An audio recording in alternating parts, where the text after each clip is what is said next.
request and invite Professor N.K. Taneja, chief guest of today's session, for his words. Sir.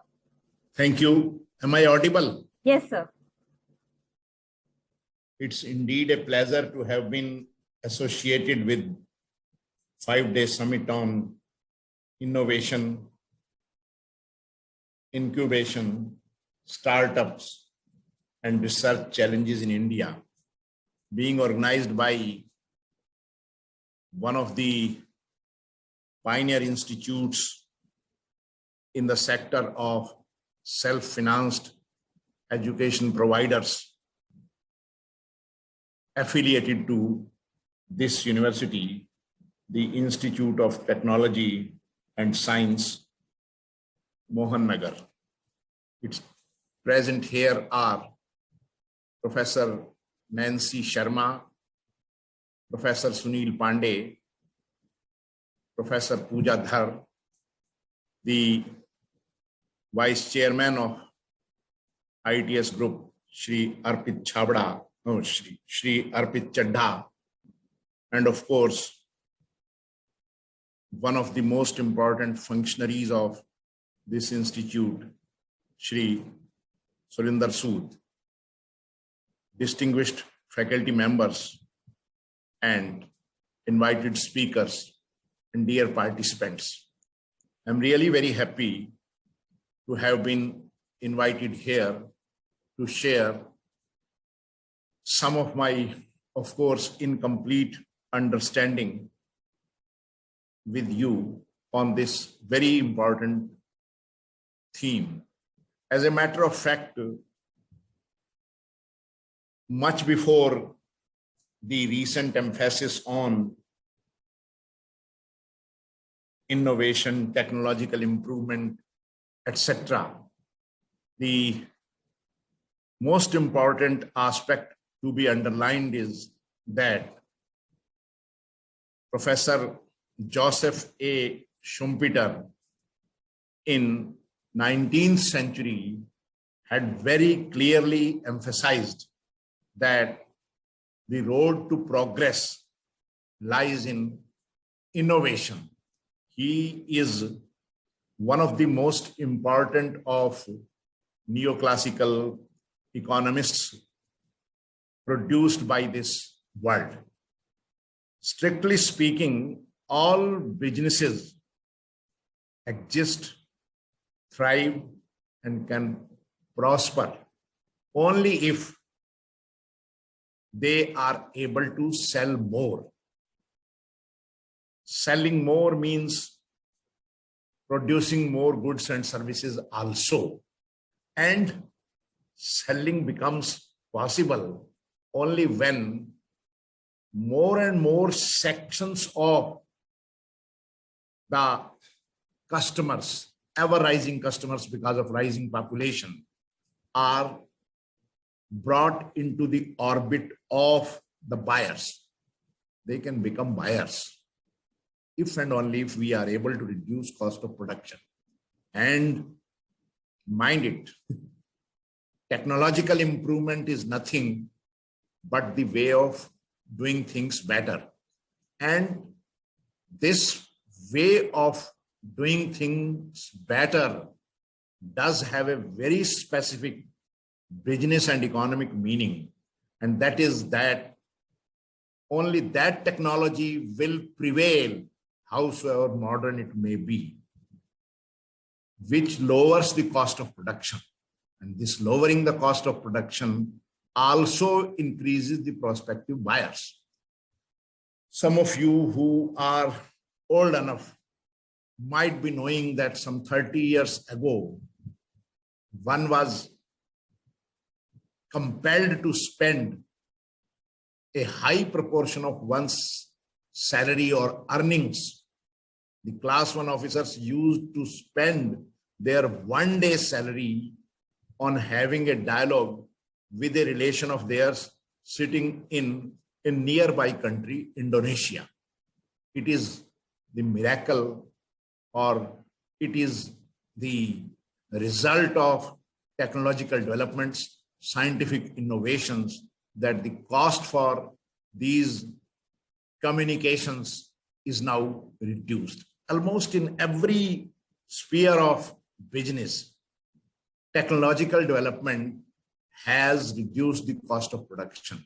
And it is because of this that Paul M. Romer, the Nobel Prize winner in 2018, had very clearly emphasized that the growth means the business growth. The business growth is contingent upon the firm's ability to be more innovative, to indulge in technological development, to bring more and more improvements in technology so as to reduce the cost of production and attract more and more customers. Even in present days, we are hearing a lot about Byju's and Zomato and Swiggy, Ola. All these services are being experienced by us. And we know that earlier, the cost of production, the price of these services used to be very high. And now this reduction in cost and reduction in price and consequently the business growth is due to there only because of technological developments. Unfortunately for us, the economic policy makers of India in early 50s did not attach any importance to private sector being able to do business efficiently. And therefore, the entrepreneurial spirits of India's private sector were killed. We had assigned key role to public sector. There was no sense, there is no economic sense, government producing private goods and services. I would say there is no economic utility of steel being produced by government, or even for that matter, the railway services being produced by the public sector, that is the government. It is satisfying that the new government that has taken control of India ever since 2014 has come up in a big way to encourage private sector and also to kindle entrepreneurial spirits of our youth. And it is the entrepreneur who will be taking risk to innovate, to improve upon the technology. It is in this context that the role of educational sector, the role of educational institutions has to be underlined very specifically, because the entrepreneurial ability of the young students has to be nurtured and cultivated at the level of the institute.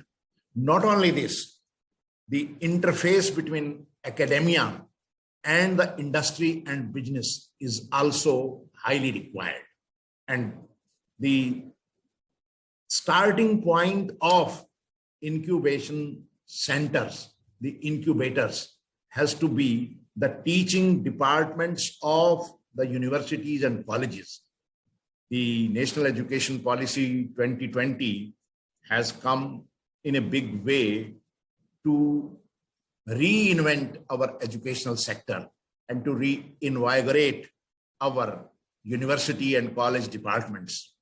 It's a matter of great happiness that Institute of Technology and Science, ITS, and its group in colleges have been doing a lot much before. They are the pioneers, and the pioneers are those who realize what is going to be the need of the future in times to come. They had been involving with this industry academia interface since their very beginning in mid-1950s. I have been associated with them and observing their growth path very closely over the past 26 years of my association with them, as also with Chaudhry Charan Singh University, Meerut, in various capacities. Now, the National Education Policy 2020 has provided for skill development not only in relation to BBA and BCA programs or these so-called professional programs. As a matter of fact, every program, the conventional programs, BA, BSc, BCom, and BSc AG are going to have a big industry interface. The skill development courses are planned even in these programs. It's a matter of happiness and great satisfaction that you have chosen to organize this 5-day workshop, that too in a big way, to create an ambience, to create an environment for all-round incubator development and entrepreneurship development. What I would like to suggest is that at the local level, we should be thinking in terms of and aligning with the one district, one product program of government of Uttar Pradesh. And this is the real spirit of having incubators. Mostly people confuse incubator as an institution whereby only something new or new innovation will be taking place. New innovation or technological improvement is an ongoing phenomenon. It is a continuous phenomenon, and it should always be there. Its importance cannot be overemphasized. It's highly needed. But incubator as such is the institution that will help new entrepreneurs, upcoming entrepreneurs, to grow, those who have an idea and need some help. All this type of help, the technical help, the secretarial help, the equipment help, and financial help is being provided under different schemes of the government of India, as also that of state government. I have just named one scheme. I would be very happy if the institute, that is ITS, comes up with such very specific programs. Educational institutions have definitely a big role to play in the area of their education, their course content, delivery, all aspects being linked to industry, being linked to business growth. And many schemes of Government of India are now aimed at providing wings to entrepreneurs, nurturing, cultivating, and ultimately seeing grow the business units, the young entrepreneurs, should be the only way to solving the problems of Indian economy. I wish this knowledge growth drive shall go a long way in creating suitable environment for a high rate of growth of India, and also the increasing employment prospects of Indian youth. One related aspect is that the youth have to be so trained so that they are not only job seekers, but also become job providers, job givers. And this is only through the startups, the incubator development centers, that these aspects will definitely see the new light of the day. I'm thankful to the organizers for having invited me to be with you this forenoon and share some of my understanding with you. Thank you all. Thank you so much, sir. Thank you so much, sir, for your words. Truly mentioned by you, sir, that scientific innovation is the key to a successful business. Thank you so much, sir, for your blessings. Now, may I request Vice Chairman, ITS Education Group, Shri Arpit Chadha, sir, for vote of thanks to our chief guest, Professor N.K. Taneja, sir. Respected Honorable Vice Chancellor, Professor N.K. Taneja, sir. It was really heartening to listen to your thoughts. And as I said in the beginning, Each one of us was eagerly waiting to hear from you your thoughts. And as rightly suggested by you, sir, we will inculcate all the suggestions which you've given, even as far as innovation regarding association with the scheme of Uttar Pradesh thing.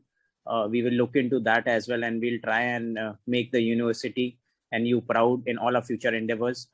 Thank you once again, sir, for being with us today in spite of your busy schedule.